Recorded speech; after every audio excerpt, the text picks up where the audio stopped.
Why do I rent? It's because I don't own. That's like the most simple way I could explain it. No, but let me give you a full quick backstory. So I am the last of my family in Guyana. Like a lot of Guyanese, my family moved away over the last couple of years, right? My dad is now retired. He lives between Guyana and Barbados. And my mother left back in 2012. She now lives in Australia with my stepdad and the whole side of the family. Dad retired and mom wanted a life change, right? Nothing wrong with that. But when they left, they sold everything. So when I moved back, I came back to like not nothing, but we don't own land, we don't have houses, we don't have there was nothing really for me to find, right? Like I drive a little Toyota Rush, which I adore. It's a great little car. As you guys know, my dad has been involved in mining for a long time. So we had a bond and we had lots of stuff in there. Like his old Land Cruiser was in there, the little Rush was in there, and all sorts of crap.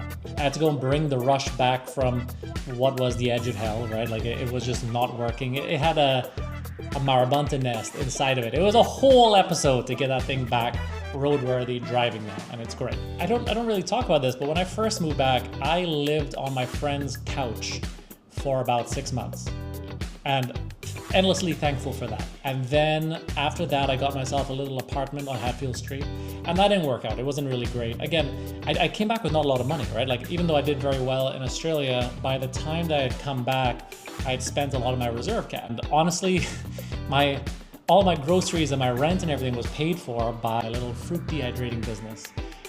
So I used to process fruit like just to kind of stay alive, to pay rent, so you don't just get going. And then I had to abruptly leave that because they had some plumbing issues. It was the apartment.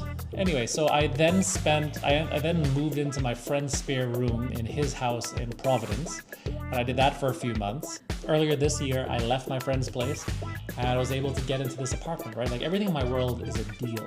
The journey that I'm trying to show you, right, is that like every single day we're trying to do better than yesterday. My entire mission right now is to trade this opportunity for the next opportunity, to trade the next opportunity for the next opportunity, where I'm trying to get as high as possible, as quick as possible. So when you ask like, why am I renting? The short answer is I don't own anything. Right? Like I've applied through Central Housing for my land lot, so when I get that, that'll be the first piece of land that I own in Guyana. Essentially, why do I rent? Because I don't own. But I appreciate you coming on this journey and watching, this, whatever this is.